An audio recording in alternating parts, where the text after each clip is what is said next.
Bonjour et bienvenue sur le plateau de Pôle Emballage Bois, installé à l'occasion du salon All for Pack 2024. Nous sommes en direct sur le stand P084 du Hall 5 du Parc des Expositions de Villepinte. Et pour cette émission, nous allons aborder différentes thématiques, les 3 typologies d'emballage bois, les enjeux de chacune d'entre elles, la concurrence, les réglementations et plus spécifiquement, les impacts sur chacune de ces typologies. Pour en parler, j'ai le plaisir d'avoir pour invité Jean-Christophe Lacroix, représentant du syndicat de l'emballage industriel et de la logistique associée, qu'on appelle également le CELA. Bonjour. Nicolas Douzin, délégué général de la Fédération nationale du bois, autrement dit la FNB. Christophe Benetton, président du pôle emballage de la FNB. Et François Devivier, représentant de la commission emballage léger de la FNB. Qu'on appelle également le ciel. Voilà. Bonjour à tous et puis merci d'être présents sur le plateau. Alors pour débuter, ma première question, Nicolas Douzin, est-ce que vous pouvez nous présenter le pôle emballage bois ? Oui, écoutez, le pôle emballage bois, c'est un consortium qui a été créé en 2020 à l'initiative de 3 organisations. Donc la Fédération nationale du bois, avec ses 2 composantes, palette et emballage léger, et le CELA, pour mener ensemble des actions de communication et de promotion du bois, et à l'occasion aussi recueillir les soutiens de France Bois Forêt pour le faire. Et le meilleur exemple, c'est là où nous sommes, puisque c'est une action commune qui est menée ici à Villepinte. Très bien. Jean-Christophe, est-ce que vous pouvez nous parler un petit peu plus spécifiquement du CELA ? Tout à fait. Donc, le CELA a vu le jour en 1951. Donc, c'est une déjà vieille organisation. Donc, elle regroupait les emballeurs, les caissiers et la palette.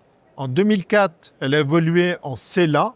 Donc, on a rajouté le L et le A qui correspond à la logistique associée et tous les services connexes. Donc, notre champ d'intervention, c'est toute l'industrie. Donc, plutôt la métallurgie. On a l'aéro, on a aussi bien sûr le nucléaire, les énergies. Notre métier, c'est trouver et adapter une solution pour tous les produits issus de l'industrie. Et ces produits doivent être en bois, bien sûr. Donc beaucoup de métiers dans ce... Alors, il y a beaucoup de métiers puisque nous regroupons, bien sûr, les emballeurs industriels, les caissiers qui sont affiliés, et nous avons également les adhérents, qui sont les marques et les fournisseurs qui se sont regroupés pour participer et nous apporter des innovations à notre métier. À savoir que le CELA est la seule organisation représentative auprès de la branche du travail mécanique du bois, de la scierie et du négoce du bois. Très bien. Même question pour vous, François. Le ciel ? Le ciel regroupe les entreprises qui fabriquent des emballages légers en bois. Alors c'est un acronyme un petit peu étrange pour les gens, mais si je vous dis que ça va de la boîte à camembert en bois, à la cagette de fruits et légumes que vous retrouvez sur les marchés, la petite cagette de fraises que vous ramenez chez vous au printemps, quand enfin c'est la fin de l'hiver, tous ces moments, tous ces produits qui sont emballés en bois, qui ont l'avantage d'être très connus des Français. Voilà. Et on va retrouver beaucoup sur les publicités, notamment parce que ça va toujours mettre en valeur un côté authentique, local, de frais. Voilà. Et donc, nous sommes une trentaine d'entreprises et nous fabriquons quelques millions d'emballages par an en bois. Très bien. Christophe Benetton, vous avez récemment été nommé président du pôle emballage de la FNB. Et justement, est-ce que vous pouvez nous en parler un petit peu plus particulièrement ? Avec plaisir. Oui, le pôle emballage de la FNB regroupe historiquement la commission palette. Donc, c'est toutes les entreprises scieurs, fabricants de palettes, reconditionneurs de palettes. Et puis, depuis peu, un petit peu avant l'été, le ciel a souhaité rejoindre la FNB et on est ravis de les accueillir. Donc, le pôle emballage de la FNB regroupe aujourd'hui et la commission palette et une commission emballage léger. L'idée, c'est d'avoir des actions communes de communication, de promotion, etc. Le secteur de la palette est un secteur très important pour la FNB parce que 80 ans après la première grande utilisation des palettes, aujourd'hui, la palette transporte 95% des produits dans le monde, la palette bois. Et donc, en France, le pôle emballage de la FNB regroupe à peu près 600 entreprises pour un chiffre d'affaires estimé à 2 milliards d'euros. D'accord. J'allais demander justement quelques chiffres complémentaires à Nicolas. Est-ce que vous avez des choses à ajouter par rapport à ce que vient de dire Christophe ? En fait, le pôle emballage, tous les 3 ans, fait ses calculs d'emploi, de chiffre d'affaires, de nombre d'entreprises, les évolutions structurelles. Et donc, c'est un cabinet d'études spécialisé qui le fait. Et la dernière a été réalisée en 2022. Et donc, le total de chiffre d'affaires, c'est 3,1 milliards pour les 3 activités, les 3 branches, avec 70% pour la palette, 20% pour la caisserie et 10% pour l'emballage léger, 860 entreprises. Et donc, un secteur qui pèse aussi en termes de consommation de bois, puisqu'on est sur le pôle emballage bois, entre 2 millions et 2 500 000 mètres cubes selon les différentes essences. Donc, un pôle qui a toute son importance dans la filière bois. Donc là, on a parlé des 3 typologies d'emballage. Quels sont les enjeux ? Parce que j'imagine qu'ils sont différents pour chacun d'entre vous. François, commencez par nous parler justement de ces enjeux sur l'emballage léger. Je pense que nous avons 2 enjeux vraiment qui sont prioritaires pour nous. Le premier, c'est de faire reconnaître la qualité intrinsèque de notre produit qui est due au matériau bois. Le bois est naturellement apte au contact alimentaire sans qu'on ait besoin de le traiter. Ça donne un énorme avantage. On n'a pas besoin d'aller entourer le fruit d'un autre suremballage. Donc, on est vraiment l'emballage idéal pour le vrac, qui est une des conditions, en fait, justement, de réduire l'emballage, en fait, l'emballage en permettant d'avoir des emballages plus grands. Donc là, l'aptitude au contact alimentaire nous évite de mélanger différents matériaux pour donner les qualités requises.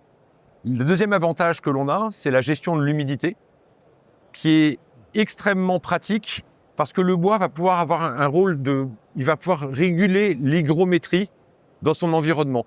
Je vous donne un exemple, vous transportez des salades vont être humides. Si vous êtes dans un environnement qui est sec, le bois va maintenir les salades humides. En revanche, si vous êtes dans un environnement qui est trop humide, qui va venir au contraire vouloir détériorer la qualité des produits transportés, le bois va commencer à absorber l'humidité qui est en trop. Et ça permet globalement d'allonger la durée de vie des produits, d'éviter les rebuts en arrivée comme ça. Et aujourd'hui, c'est un argument sur lequel nous cherchons aujourd'hui à prouver scientifiquement. Nous travaillons en ce moment dessus, justement pour aller vers un monde plus vertueux. Si on arrivait à gâcher moins, ça serait pas mal. Et justement, nous pensons que la cagette en bois, notre matériau, est un instrument vraiment fondamental pour ça. Le deuxième enjeu que nous avons, c'est ce qu'on appelle la fin de vie de nos emballages. Nous avons mené avec Citeo et l'ADEME des études pour savoir quelle était la bonne fin de vie de nos emballages. Et un peu à notre grande surprise, en fait, toutes les solutions sont bonnes. Aujourd'hui, vous avez dans les déchets ménagers, par exemple, la pire solution pour l'ensemble des déchets, c'est l'enfouissement. Pour le bois, en fait, vous allez enfouir du carbone. Donc, on va stocker du carbone sous terre, donc ce n'est pas grave. La deuxième solution, qui est en général pas très bien notée, c'est tout ce qui va finir en chaufferie. Et là, on se rend compte, en fait, quand c'est du bois, ça va produire de l'énergie et on va éviter de brûler de l'énergie fossile. Donc, en fait, c'est pas grave. Si on va après en recyclage, on peut aller en recyclage matière, par exemple pour le compost, où là, c'est très bien, pour faire du paillage agricole, des choses comme ça. Ou alors, on peut aller faire du recyclage matière dans du panneau OSB, où là, tout va bien. Et nous, l'enjeu de la fin de vie derrière, c'est aussi d'arriver à faire comprendre et à mettre en place les circuits qui permettent de dire que, de par la qualité de notre matériau, quelle que soit sa fin de vie, c'est pas la peine de faire des énormes nœuds au cerveau. Il y a des filières qui sont existantes, qui sont performantes, et quel que soit le chemin que ça prenne, en fait, ce n'est pas grave. Très bien, donc un très bon bilan. Voilà. Jean-Christophe, même question.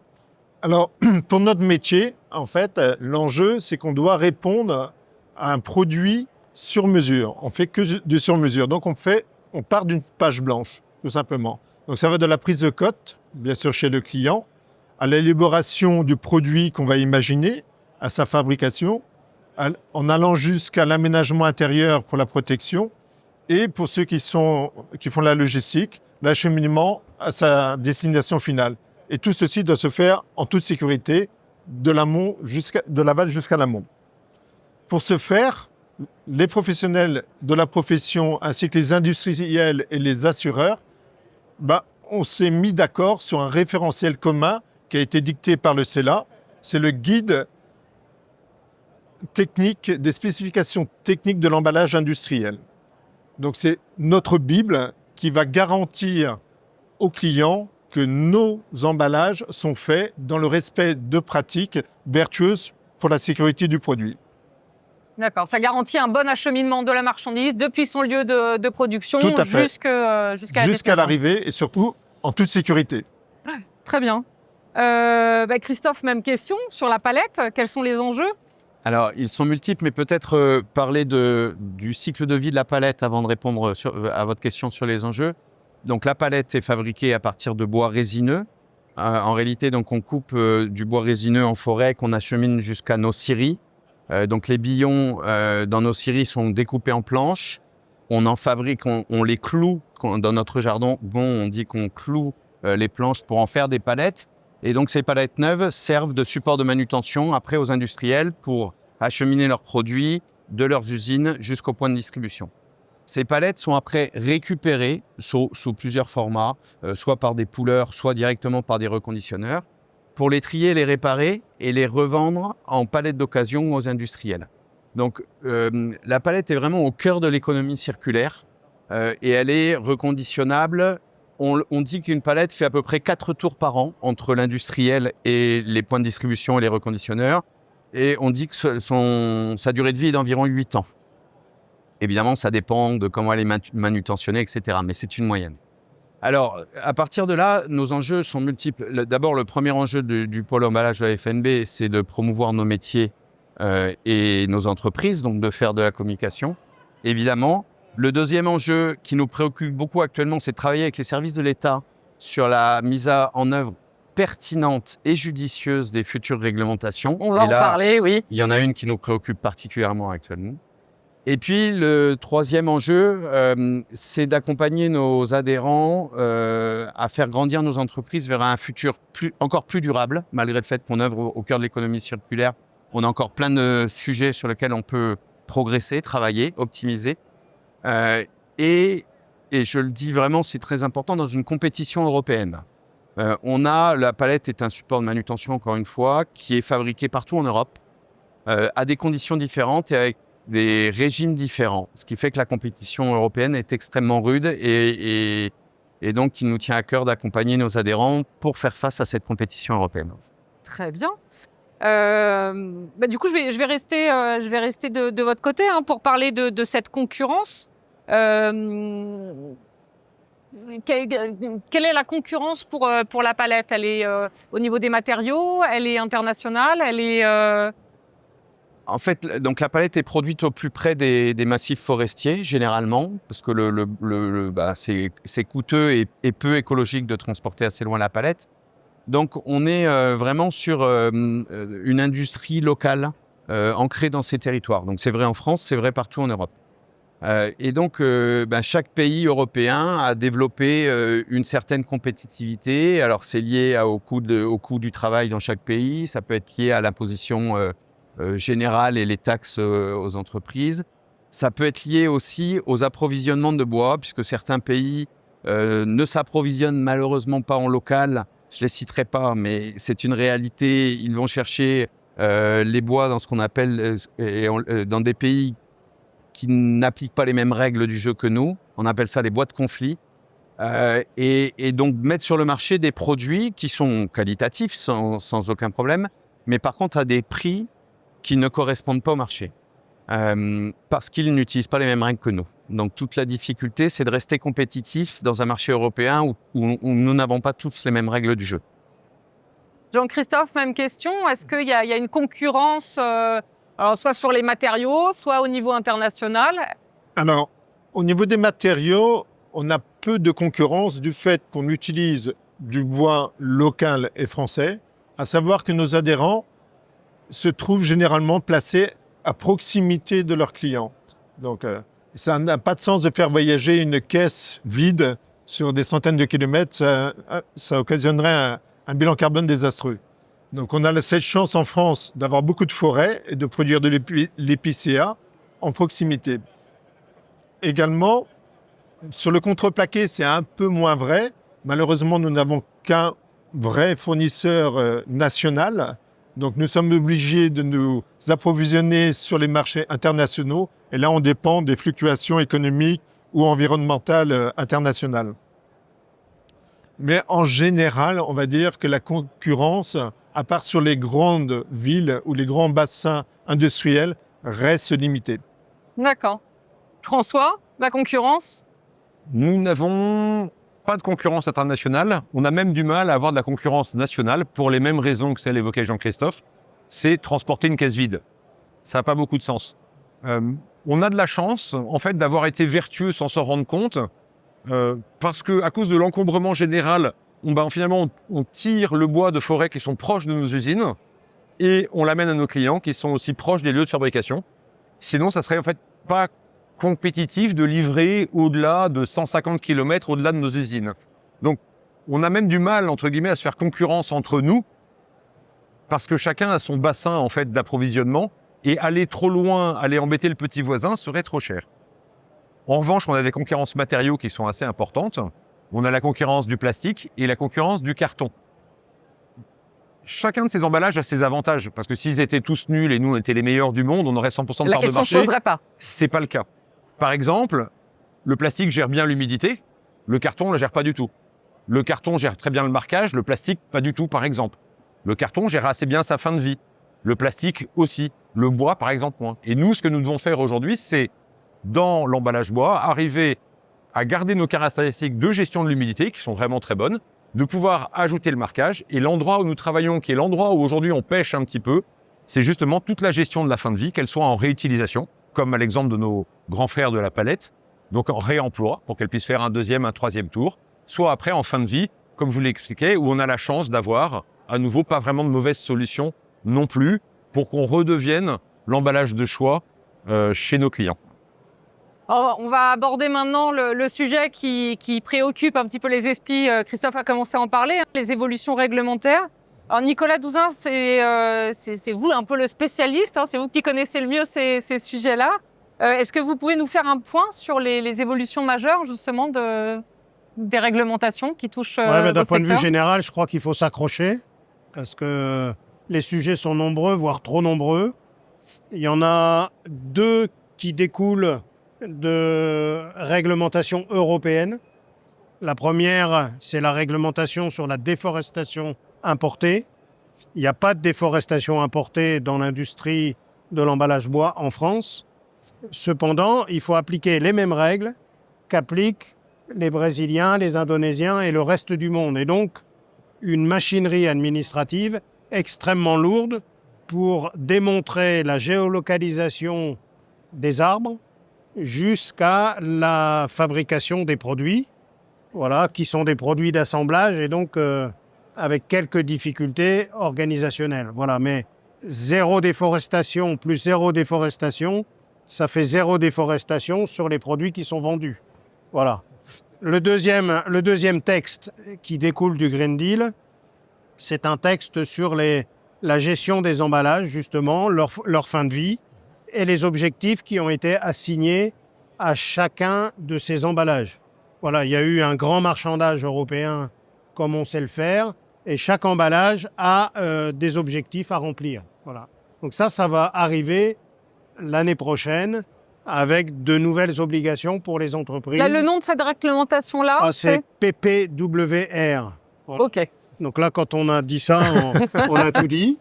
Et la troisième, qui découle justement aussi d'une réglementation européenne, mais qui devait être appliquée au 1er janvier et qui le sera un peu plus tard, c'est ce qu'on appelle la REP. C'est la responsabilité élargie des producteurs. Là, ça découle d'une loi française qui s'appelle la loi AGEC sur l'économie circulaire et qui donne plus de responsabilité aux producteurs sur justement tout le cycle de vie jusqu'à la fin de vie jusqu'à la fin de vie. Voilà. Et donc, il y a des éco-organismes qui sont mis en place. Le plus connu, ça a été Éco-emballage, le point vert. Et là, on va avoir la même chose sur des emballages industriels, mais ce n'est pas du tout la même échelle.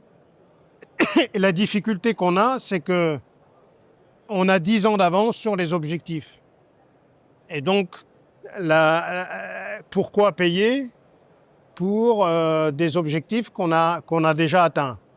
Et est-ce que les éco-organismes vont savoir rester à leur place sans désorganiser les marchés entre la fabrication neuve, la réparation et le réemploi? Voilà, donc c'est beaucoup de questions qui sont tombées il y a 15 jours et qui forcément questionnent parce que les métiers dont on parle, les marges, c'est en centimes, c'est pas en euros. Ouais. Voilà. Donc une désorganisation qui peut avoir Ça peut avoir des effets difficiles, alors que le sujet principal, c'est le recyclage du plastique, qui n'est qu'à 20-26% de recyclage.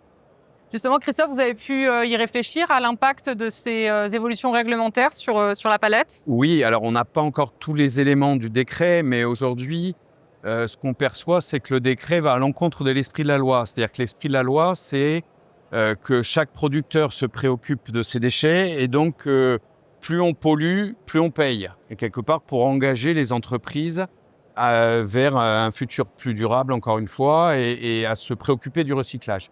Donc l'esprit de la loi est très louable, très bon.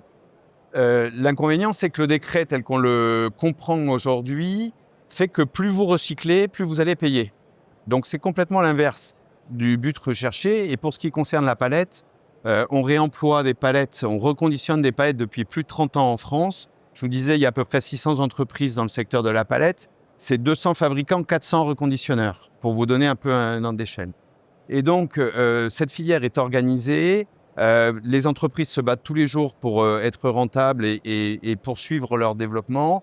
Donc, si on a, comme le disait Nicolas, on a 10 ans d'avance sur les objectifs qui sont fixés, c'est-à-dire qu'on réemploie. C'est l'ADEME qui a fait une étude et qui a donné ces chiffres. 80% des palettes aujourd'hui sont réemployées. Et dans les palettes qui ne le sont pas, 30% du bois est recyclé. Donc, on a 10 ans d'avance sur les objectifs qui sont fixés. Et pour autant, tel qu'on perçoit aujourd'hui le décret, nous allons, ils vont jusqu'au bout de leur démarche, mais on suppose qu'il faut qu'on aille leur expliquer que la filière est déjà organisée, ça peut vraiment déstabiliser les modèles économiques de notre filière. Ouais. Donc il y a encore des discussions à avoir pour éclaircir tout ça. Jean-Christophe, même question. Est-ce que vous avez pu réfléchir aux impacts de ces évolutions réglementaires? Tout d'abord, le bois est déjà une ressource qui est renouvelable et durable. Donc, on est déjà inscrit de fait dans cette logique écologique. Également, depuis toujours, dans notre filière, mais là c'est purement économique, nos clients ne veulent pas payer trop cher un emballage. Donc, on a réfléchi dans la conception à limiter le vide à l'intérieur des caisses. On a créé le guide de spécifications techniques de l'emballage industriel pour mieux calibrer les bois qu'on va utiliser pour assurer la conformité de la caisse. Donc, tout ceci va dans le sens de la nouvelle réglementation PPWR. Très bien. Et François, pour l'emballage léger? Nous sommes soumis, à travers les nombreuses lois effectivement qui existent, à un peu un dogme qui s'appelle les 3 R, qui donne une hiérarchie des usages. Le premier R, c'est la réduction des emballages. Alors ça tombe bien, nous on fait beaucoup de vrac, donc ça nous semblait pas mal pour nous. Le deuxième, c'est la réutilisation. Là, ce que je vous disais tout à l'heure, où ce qu'on est en train de travailler pour retrouver des chiffres qui sont plus conformes au reste de la profession. Et ensuite, à la fin, le recyclage. Nous, ce qu'il nous semble aujourd'hui, et comme disait Jean-Christophe à l'instant, comme nous sommes une ressource durable, dans la mesure où nous replantons. Et comme ce que disait Nicolas, en disant comme il n'y a pas de déforestation, c'est-à-dire que nous replantons systématiquement, parce que même en tant qu'industriel, nous, on cherche à assurer la pérennité de nos entreprises. Donc, ça serait un comportement complètement irrationnel de se dire qu'à 200 km autour de nous, on va raser toutes les forêts et sans rien replanter. Parce que sinon, ça veut dire que dans 5 ans, j'ai plus de bois, je peux plus travailler. Donc, ça nous pousse aussi dans une logique et économique et écologique de replanter sans cesse. Protéger votre ressource. Exactement, protéger notre ressource pour pouvoir continuer à travailler pour nous, pour les générations futures dans nos entreprises. Et nous, ce qui nous semble important, c'est de dire aujourd'hui, il y a une hiérarchie des matériaux et à cause de toutes les qualités que je vous ai données, et en fait, on se rend compte dans tous les différents types d'emballages, entre la proximité, sa renouvelabilité, dans nos cas particulier, la qualité du contact alimentaire, son rôle hygiénique, tout ça. Et en fait, de reconnaître que le bois est un formidable matériau, justement pour favoriser la transition écologique. Tout ce qu'on peut faire en bois doit être fait en bois, parce que ça limitera forcément l'usage d'autres énergies plus fossiles ailleurs. Même s'il nous reste plein de progrès à accomplir dans la conception de nos produits, dans leur commercialisation, etc. Mais on a intérêt, nous, aujourd'hui, à travailler, à développer nos entreprises et nos produits pour, en fait, favoriser, de façon assez naturelle, une transition écologique vers un matériau renouvelable, durable et qui stocke du carbone. Pour conclure, j'aimerais bien que tous les quatre, vous nous donniez une anecdote ou une idée reçue contre laquelle vous aimeriez lutter, qui peut vous agacer. Peut-être une idée reçue d'ailleurs que ceux qui nous regardent ont déjà eue. Donc, on va rester avec vous, François. Peut-être une anecdote. J'ai une fois un client, c'était un prospect, qui voulait emballer du poisson. Et il cherchait sur les réseaux en disant « Je cherche quel est le matériau qui puisse gérer à la fois de l'humidité, du contact alimentaire direct ?» Et je lui envoie un message en disant « Est-ce que vous avez pensé aux emballages bois ?» Et le type me répond, il disait « Mais le bois, c'est pas apte au contact alimentaire ?» Et je lui ai répondu « Vous buvez du vin de Bordeaux ?» Je crois que le tonneau, c'est une invention gauloise. Je crois que ça fait 2000 ans qu'on met nos biens les plus précieux en France on le confie au bois. Si jamais le bois était nocif aux aliments, on serait tous morts, en fait. Notre Pas les Français en particulier, mais... Voilà, les Français en particulier, parce qu'en plus, la tonnellerie, qui est quand même un savoir-faire français incroyable. C'est ça. Le vin, c'est pas mal. Donc tout ça, c'est tout ce que la France fait de mieux. Et je pense qu'en fait, si le bois n'était pas naturellement apte au contact alimentaire, on serait tous morts. Donc je vous en supplie, le bois est apte au contact alimentaire naturellement. Jean-Christophe, une anecdote, une idée reçue? Je serai moins sur le côté alimentaire ou culinaire. Je vais être plus sur le côté économique. En fait, certains clients pensent que d'autres matériaux que le bois seraient plus aptes ou plus résistants pour transporter leurs marchandises qui sont parfois très très lourdes. Et en fait, le bois a des capacités mécaniques très très importantes. Et au-delà de ça, c'est l'éco-responsabilité qu'on doit tous avoir fait qu'il faut utiliser le bois en tant qu'emballage et pas autre chose. Nicolas? Moi, je vais vous relater une séquence que l'on a vécue pendant la crise du Covid, où l'État avait entrepris de définir une liste fermée des produits essentiels à la nation. Et la palette ne faisait pas partie des biens essentiels. Voilà. Et le lendemain, donc, les camions qui comportaient des palettes n'avaient plus le droit de circuler. Voilà. Et le lendemain, une entreprise m'appelle et me dit « Je suis bloqué, les gendarmes m'ont bloqué, est-ce que vous pouvez leur expliquer parce que je vais livrer une usine de gel hydroalcoolique. » Ouais. Et donc, qu'est-ce qu'on fait? Voilà. Tout ça pour dire que c'est un peu comme la semelle de la chaussure. On l'oublie. On l'oublie, sauf quand on n'en a plus. Voilà. Et les emballages, les 3 emballages, sont des biens essentiels. Et ça, il ne faut pas l'oublier, voilà. Christophe? Alors, 2 choses peut-être pour rebondir sur ce que disait François. On fabrique et on recycle nos palettes à partir de bois issus de forêts gérées durablement et qui ne cessent de croître. Donc, on entend parfois dire qu'on fait la déforestation pour faire nos palettes ou faire nos emballages. En fait, c'est pas vrai. Comme l'expliquait François, on replante, on gère nos forêts durablement. Et quand on fait le bilan chaque année, la forêt croît en France. Donc ça, c'est le premier petit truc un peu sérieux. Et pour être un peu moins sérieux, souvent quand je présente mes métiers, donc moi j'ai la chance de diriger un groupe qui a tous les métiers autour de la palette. Et quand je parle du recyclage ou du reconditionnement des palettes, souvent on me dit « Ah, tu fais des salons de jardin ». En fait, non, on fait des palettes à destination des industriels et les salons de jardin, ça représente 0,01% de ce que les gens font avec les palettes usagées. Voilà.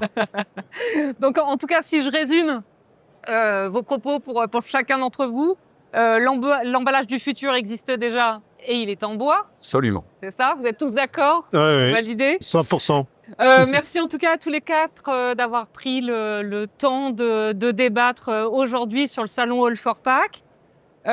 Pour poursuivre cet échange, j'invite ceux qui nous regardent à venir sur le plateau, sur le stand P084 du Hall 5 au Parc des Expositions de Villepinte. Vous pouvez également retrouver toutes les informations et les nouveautés, les actualités du secteur sur le site www.pôle-emballage-bois.com et merci de nous avoir suivis. Merci. Merci.